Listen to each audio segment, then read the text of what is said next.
మరో breaking news చూస్తున్నాం. Kaleshwaram project scam పుట్ట పగిలిపోనుంది. ఈ విషయంలో తవ్వే కొద్దీ నిజాలు బయటపడుతున్నాయి. ముఖ్యంగా ఈ రోజు ఏకకాలంలో చాలా చోట్ల దాడులు చేస్తున్న విజిలెన్స్ అధికారులు కీలక పత్రాలు స్వాధీనం చేసుకుంటున్నారు.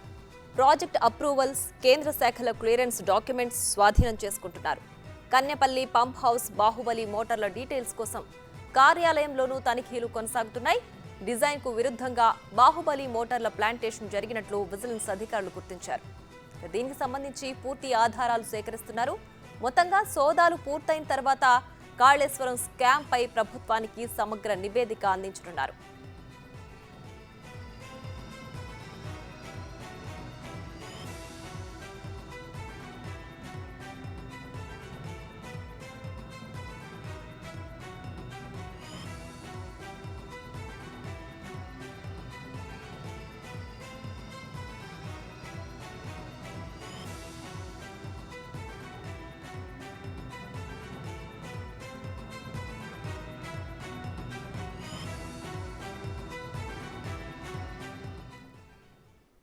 ఇక ఇదే అంశానికి సంబంధించి మరింత సమాచారం మా ప్రతినిధి వేణు లైవ్ లో అందించడానికి సిద్ధంగా ఉన్నారు. రైట్ వేణు, చెప్పండి. కాళేశ్వరం ప్రాజెక్ట్ అలాగే మేడిగడ్డ వీటికి సంబంధించి తవ్వే కొద్ది కూడా కొత్త విషయాలు వెలుగులోకి వస్తున్నాయి. ఇవాళ జరిగిన విజిలెన్స్ అధికారుల దర్యాప్తులో ఎలాంటి అంశాలు బయటపడ్డాయి? పూర్తి డీటెయిల్స్ ఏంటి? ప్రియా, ప్రధానంగా మేడిగడ్డ ప్రాజెక్ట్ తో పాటుగా కొత్తగా కాళేశ్వరం ప్రాజెక్ట్ సంబంధించి 7 లింకులు, 28 ప్రాజెక్టులు, అంటే కాళేశ్వరం ప్రాజెక్ట్ సంబంధించి టోటల్ 7 లింకులు, 28 ప్రాజెక్టులకు సంబంధించి పూర్తి డేటా కూడా సేకరిస్తున్నట్టు తెలుస్తుంది. ప్రస్తుతానికి కన్నెపల్లి పంప్ హౌస్ కార్యాలయం లోపల కూడా 2 టీమ్స్ ప్రస్తుతం ఇంకా సోదాలు కొనసాగిస్తున్నారు. దాంతో పాటుగా మేడిగడ్డ వద్ద ఉన్నటువంటి కార్యాలయంలో కూడా మరొక టీము, విజిలెన్స్ సంబంధించినటువంటి టీము, ఇంజనీరింగ్ టీంతో కూడా అక్కడ సోదాలు నిర్వహిస్తుంది. ఇప్పటికే దీనికి సంబంధించినటువంటి కీలక డాక్యుమెంట్ కూడా స్వాధీనం చేసుకోవడం తెలుస్తుంది. దీనిలో ప్రధానంగా కాస్ట్ మెషినరీ అప్రూవల్ నుంచి మొదలు పెడితే హైడ్రాలజీ రిపోర్టులు, దాంతో పాటుగా కేంద్ర బృందాలు ఏవైతే వివిధ హెచ్ఓడి డిపార్ట్మెంట్లకు సంబంధించిన 10 అప్రూవల్స్ క్లియరెన్స్ ఇవ్వడం జరిగిందో దానికి సంబంధించినటువంటి పూర్తి డీటెయిల్స్ కూడా స్వాధీనం చేసుకోవాలి. ఇక మరోవైపు డ్రాయింగ్స్ కి సంబంధించినటువంటి డేటా కూడా ప్రస్తుతం సేకరిస్తున్నట్లుగా తెలుస్తుంది. దీనిలో కొత్త విషయాలు అయితే బయటపడటంగా తెలుస్తుంది. ఎందుకంటే కన్నెపల్లి వద్ద ఏర్పడినటువంటి 17 బాహుబలి మోటార్ల విషయం, దాంతో పాటుగా సరస్వతి పంప్ వద్ద ఏర్పడినటువంటి బాహుబలి మోటార్ల విషయం లోపల కూడా అవి ఇన్స్టాలేషన్ చేసేటప్పుడు జెన్కో ఏదైతే లెవెల్స్ ఇచ్చిందో ఆ లెవెల్స్ కాదని, దాంతో 6 నుంచి 8 మీటర్ల డెప్త్ కు తీసుకెళ్లి మరి ఆ లెవెల్లో వాటిని ఇన్స్టాల్ చేసినట్లా కూడా ఈ రిపోర్ట్స్ అన్ని కూడా ఇవన్నీ క్రోడీకరించిన తర్వాత ఈ టీమ్స్ పూర్తిగా ఎక్స్పర్ట్ బృందంతో ఒక రిపోర్ట్ రెడీ చేసి ప్రభుత్వానికి అందజేయబోతుంది. ఎందుకంటే ఇప్పటికే కాళేశ్వరం ప్రాజెక్టు పై పూర్తి స్థాయి రిపోర్ట్ ఇవ్వాలంటూ గతంలో మంత్రుల బృందం చెప్పినప్పటికీ కూడా దీనికి సంబంధించి గత ప్రభుత్వం ఏదైతే రిపోర్ట్ తయారు చేస్తూ ఆ రిపోర్ట్ నే పవర్ పాయింట్ ప్రజెంటేషన్ లోపల ఈఎన్సీ మురళీధర్ ఇంజనీర్ల సమక్షం లోపల ప్రజెంట్ చేయడం జరిగింది. అదే ప్రస్తుతం ప్రభుత్వానికి ఇవ్వడం జరిగింది. అంటే కాళేశ్వరం ప్రాజెక్ట్ లోపల ఎట్లాంటి తప్పుడు జరగలేదు, ఒక మేడిగడ్డలోని పిల్లర్స్ 20 పీర్ మాత్రమే కొంత కుంగుబాటు గురైంది, అది కొంత రిపేర్ చేయొచ్చు అని సపోర్ట్ చేసే విధంగా మాట్లాడడం జరిగింది. కానీ దీనికి సంబంధించి పూర్తి డేటా ఏంటి, అసలు డిజైన్స్ ఏంటి, ఇచ్చిన డిజైన్స్ అప్రూవల్స్ అయినటువంటి డిజైన్స్ ఏంటి, కేంద్ర ప్రభుత్వానికి సంబంధించిన వివిధ విభాగాలకు అప్రూవల్స్ కోసం పంపిన డిజైన్స్, వాళ్ళు క్లియరెన్స్ ఇచ్చిన తర్వాత నిర్మాణం జరిగినటువంటి డిజైన్ సంబంధించి దీనిలో తేడాలట్లా గుర్తించారు. అయితే దీన్ని ఈఎన్సీ అధికారులు ప్రభుత్వానికి అందించకపోవడం, దీనిపై విచారణ చేస్తామంటే సహకరించకపోవడంతో ఈ రోజున అకస్మాత్తుగా విజిలెన్స్ ఎన్ఫోర్స్మెంట్ టీంలు అయితే రంగంలో దించడం జరిగింది. ప్రధానంగా కాళేశ్వరం ప్రాజెక్టు కేంద్రంగానే ఈ యొక్క ఎన్ఫోర్స్మెంట్ దాడులు అయితే జరుగుతూ ఉన్నాయి. ఇప్పటికీ దాదాపు ఈ ప్రాజెక్ట్ లో స్కామ్ జరిగిందని చెప్పడానికి దాదాపు 70% ఆఫ్ డాక్యుమెంట్ స్వాధీనం చేసుకున్నా తెలుస్తుంది. మరికొద్ది డాక్యుమెంట్స్ ఏవైతే ఇక్కడ ఆపరేషన్ మెయింటెనెన్స్ అప్పుడు మార్పులు జరిగినటువంటి విషయాలు కావచ్చు, ఆడిటింగ్ రిపోర్ట్ల లోపల ఇప్పటి వరకు కూడా వాటిని కంప్యూటరైజ్ చేయకపోవడం, దాంతోపాటు ప్రభుత్వం చేయాల్సి ఇరిగేషన్ శాఖ ప్రభుత్వం చేయాల్సినటువంటి ఆన్లైనీకరణ కూడా ఆ డాక్యుమెంట్స్ లేవని తెలుస్తుంది. ఇప్పటి వరకు కూడా వాటిని డిజిటలైజేషన్ చేయకపోవడంపై కూడా కొంత అక్కడ విజిలెన్స్ టీమ్స్ అయితే వివరాలు సేకరిస్తూ ఉన్నాయి. దాంతో పాటు ఫిజికల్ గా ఉన్నటువంటి డాక్యుమెంట్స్ తీసుకొని పూర్తిగా ఒక రిపోర్ట్ రెడీ చేసే అవకాశం కనిపిస్తోంది.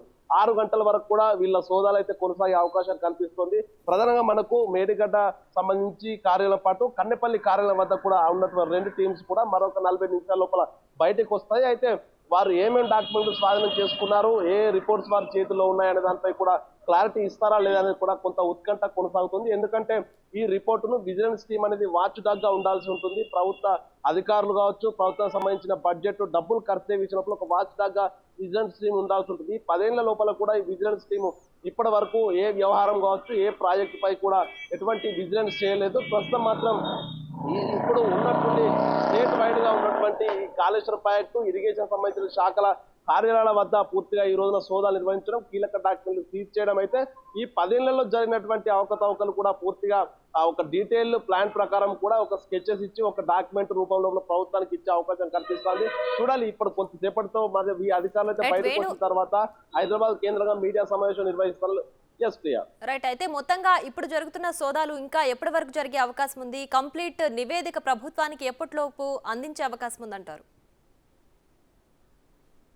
ప్రస్తుతం మనకు అందుతున్న సమాచారం ప్రకారం 70% ఆఫ్ డేటా మాత్రం వచ్చినట్టుగా తెలుస్తుంది. ఎందుకంటే కాళేశ్వరం ప్రాజెక్ట్ లోపల 7 లింకేజ్ ఉన్నాయి, 28 ప్రాజెక్ట్స్ ఉన్నాయి. దాని లోపల కీలకంగా మేడిగడ్డ ప్రాజెక్టు, అన్నారం సుందిల్లా, లక్ష్మీ కన్నెపల్లి పంపోజులే ఉన్నాయి. సో వీటికి సంబంధించి డేటా స్వీకరిస్తున్నారు. దాంతో పాటుగా అసలు ఈ 7 లింకులకు సంబంధించి ఎస్టిమేషన్స్ ఏ విధంగా వేశారు, ఏ లింకుకు ఏ ఆయకట్టు సృష్టించడానికి వీళ్ళు ప్రతిపాదనలు చేశారు, దానికి ఎంత బడ్జెట్ ఖర్చు చేశారు ఇప్పటికే. ఎందుకంటే ఆయకట్టు స్థిరీకరణ కావచ్చు, ఆయకట్టు సృష్టి కావచ్చు, అసలు ప్రభుత్వం చెప్పిన దానికి కూడా అసలు పొంతలు లేకుండా ఉంటుంది. దాదాపు 1,00,000 ఎకరాలు కూడా ఇప్పటి వరకు ఆయకట్టు సృష్టించినటువంటి పరిస్థితి లేదు. సో అసలు ఇంత బడ్జెట్ ఖర్చు చేయడం, ఈ ఆయకట్టు దాదాపు 93 ఎకరాల ఆయకట్టు మాత్రమే సృష్టించడంపై కూడా ఇక్కడే స్కామ్ జరిగినట్టు ఆరోపణలు వినిపిస్తున్నాయి. కాబట్టి ఆ స్కామ్ ను బయట పెట్టడానికే ప్రస్తుతం అధికారులు పూర్తి స్థాయి డాక్యుమెంట్లు అయితే తీసుకున్నారు. సో మరి కొద్దిసేపటి అంటే దాదాపు 6 గంటల వరకు అయితే ఈ సోదాలు క్లోజ్ చేస్తామని అధికారులు అయితే మాకు సమాచారం అందుతుంది. సో అంటే మరొక 40 నుంచి 42 నిమిషాల లోపల ఈ సోదాలు ముగుస్తాయి. ఇప్పటి వరకు అయితే దాదాపుగా వీళ్ళు కీలక డాక్యుమెంట్లు అయితే స్వాధీనం చేసుకుని అవి సీజ్ చేశారు. వాటన్నిటిని కూడా హైదరాబాద్ కార్యాలయానికి తరలిస్తారు. ఆ తర్వాత దీనికి సంబంధించి ఒకవేళ 100% డాక్యుమెంటేషన్ వచ్చి దీనిలో లోకతోకలు లోటుపాట్లు ఎక్కడనే డీటెయిల్స్ వస్తే మాత్రం ఈ రోజుతో సోదాలు ముగుస్తాయి. ఒకవేళ దీనికి సంబంధించి మరింత లోతుగా విచారణ చేయాల్సి వస్తే, ఒకవేళ దీనికి సంబంధించి అటు ఏదైతే నిర్మాణ సంస్థలు ఉన్నాయో వాటి నుంచి కూడా కొంత కీలక సమాచారం కావాల్సి ఉంటే మాత్రం మరొక రోజు అంటే రేపు కూడా ఈ సోదాలు కొనసాగే అవకాశం ఉంది.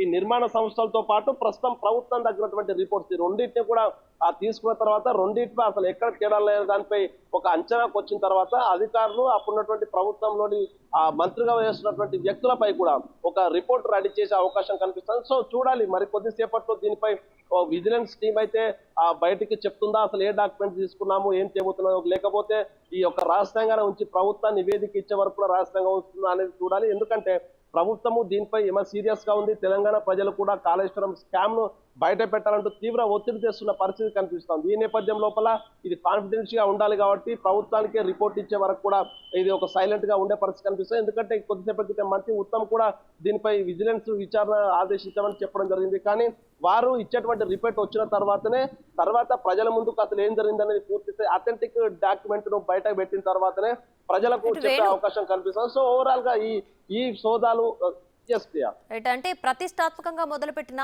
ఇంత పెద్ద కాళేశ్వరం ప్రాజెక్టులో డిజైన్ కు విరుద్ధంగా బాహుబలి మోటార్ ప్లాంటేషన్ జరిగినట్లు కూడా తెలుస్తోంది. అంటే ఇవాళ జరిగిన విజిలెన్స్ సోదాల్లో ఇంకా కొత్త విషయాలు ఏమైనా బయటకు వచ్చాయా?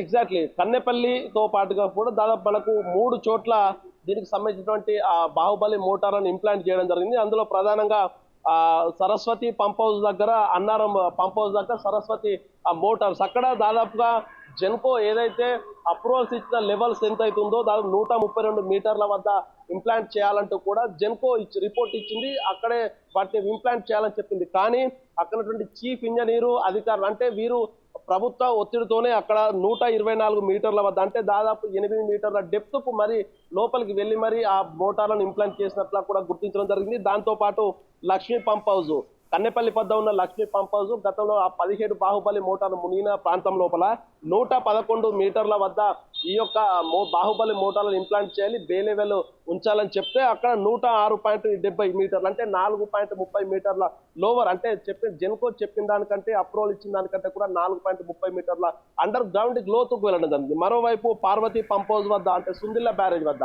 143 మీటర్ల ప్లస్ 120 మీటర్ల వద్ద జెన్కో అప్రూవల్స్ ఇస్తే ప్రస్తుతం 137 మీటర్ల వద్ద అంటే 6 మీటర్లు జెన్కో అప్రూవల్స్ ఇచ్చిన దానికనుకుంటే 6 మీటర్లు లోవర్ వేయడం. అయితే దీనివల్ల ఈ రిపోర్టులు కూడా ఇంతవరకు ప్రభుత్వానికి ఈఎన్సీ అందించలేదు. కానీ కార్యాలయ లోపల ఈ రిపోర్ట్స్ అయితే క్లియర్ గా అధికారులు అయితే గుర్తించారు. ప్రస్తుతం వాటిని స్వాధీనం చేసుకున్నారు. దీనిలో ఒక రిమార్క్స్ కూడా ఉన్నాయి. ఎందుకంటే ఇవి ప్రభుత్వం దగ్గర లేవు, కానీ ప్రస్తుతం ఉన్నటువంటి ఆ కార్యాలయాలు ఏదైతే వర్క్ జరుగుతున్న కార్యాలయం వద్ద ఈ రిపోర్ట్స్ ఫిజికల్ రిపోర్ట్స్ ఉన్నాయి, హార్డ్ కాపీస్ ఉన్నాయి. వాటిని అయితే ప్రస్తుతం స్వాధీనం చేసుకున్నారు. దానిలోనే అక్కడ స్థానికంగా పనిచేస్తున్నటువంటి ఇంజనీర్లు, సూపరింటెండెంట్ ఇంజనీర్లు కూడా పూర్తి రిపోర్ట్ రెడీ చేసి రిమార్క్స్ మెన్షన్ చేశారు. దానిలో ప్రధానంగా 2022 గోదావరి పడుచు లోపల 108 మీటర్ల బే లెవెల్ తో ఫ్లడ్ రావడంతో 17 బాహుబలి మోటార్లు మునిగాయంటూ రిమార్క్స్ లో మెన్షన్ చేశారు. దాంతో పాటుగా ఆ పంప్ హౌస్ 2021-22 లోపల సరస్వతి పంప్ హౌస్ కూడా మునిగిపోయాయంటూ కూడా రిమార్క్ చేశారు. ఈ రిపోర్ట్స్ ను ప్రభుత్వానికి ఇన్ని రోజులు ఉన్నతాధికారులు అందించలేదు. కానీ ప్రస్తుతం ఆ కార్యాలయాల వద్ద సోదాల్లో మాత్రం ప్రస్తుతం ఈ రిపోర్ట్స్ దొరికాయి. అంటే ఈ రిపోర్ట్స్ ని విజిలెన్స్ అధికారులు సీజ్ చేశారు. దాంతో పాటుగా ఆపరేషన్ మెయింటెనెన్స్ సంబంధించినటువంటి రికార్డ్స్ అన్ని కూడా వారు సీజ్ చేయడం జరిగింది. ఈ రిపోర్ట్స్ అనుసరించే ప్రభుత్వానికి ఒక నివేదిక ఇస్తారు. అంటే ప్రభుత్వానికి ఇన్ని రోజులు ఈఎన్సీ అధికారులు చెప్పినటువంటి విషయాలు ప్రస్తుతం ఆ ఇరిగేషన్ సంబంధించిన కార్యాలయాలు, ఆపరేషన్ మెయింటెనెన్స్ ఉన్నటువంటి కార్యాలయాల వద్ద ఉన్నటువంటి రిపోర్ట్స్ కూడా పూర్తి విరుద్ధంగా కనిపిస్తున్న పరిస్థితి. సో వీటిని స్టాండర్డ్ గా తీసుకొని ఒక రిపోర్ట్ అయితే తయారు చేసే పరిస్థితి కనిపిస్తోంది. ఇక దాదాపుగా సెంట్రల్ గవర్నమెంట్ నుంచి వివిధ విభాగాల నుంచి అటు సర్వే ఆఫ్ ఇండియా కావచ్చు, హైడ్రాలజీ, అటు అగ్రికల్చర్ డిపార్ట్మెంట్ కావచ్చు, పూర్తి స్థాయి లోపల అటు ఎన్జిటి నేషనల్ గ్రీన్ ట్రిబ్యునల్ నుంచి కావచ్చు, ఈ యొక్క వివిధ శాఖల నుంచి 10 క్లియరెన్సెస్ కూడా తీసుకుంది.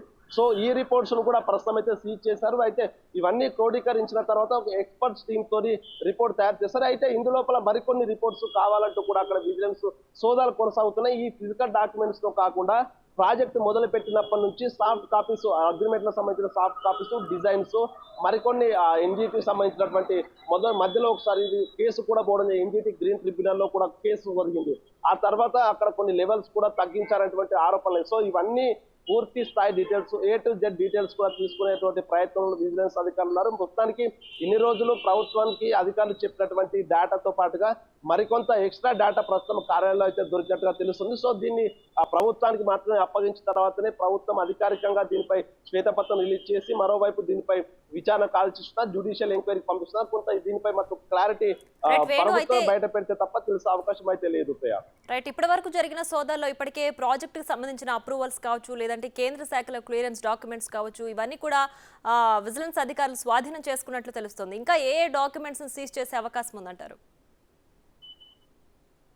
అంటే ప్రధానంగా సెంట్రల్ గవర్నమెంట్ నుంచి క్లియరెన్స్ తీసుకున్న వాటి లోపల ప్రధానంగా మనం చూసుకుంటే 10 క్లియరెన్సెస్ తీసుకుంది. దాని లోపల hydrology, inter state matters, construction machinery consultancy, irrigation planning, అదేవిధంగా ministry of agriculture, farmer welfare నుంచి క్లియరెన్సెస్, కాస్ట్ అప్రైజల్, అలాగే central soil material research station నుంచి మరో appraisals, central ground water board నుంచి అప్రైజల్, టెక్నికల్ అడ్వైజరీ కమిటీ సంబంధించిన reports, వీటన్నిటి కోసం అయితే వెళ్తున్నారు. దాదాపుగా ఈ రిపోర్ట్స్ అన్ని కూడా వచ్చినట్టుగా తెలుస్తుంది. అయితే ఈ క్లియరెన్స్ ఇచ్చే ముందు ఒక క్లియర్ కట్ స్కెచ్ తో కూడినటువంటి, చీఫ్ ఇంజనీర్లతో కూడినటువంటి ఆ జెన్యూన్ డాక్యుమెంట్ ఏదైతే ప్రాజెక్టు నిర్మించబోతున్నాం అనేది పూర్తి స్థాయి లోపల ఈఎన్సీ సిగ్నేచర్ తోని ప్రభుత్వం ఎండార్స్మెంట్ తోని కేంద్రానికి పంపిస్తుంది.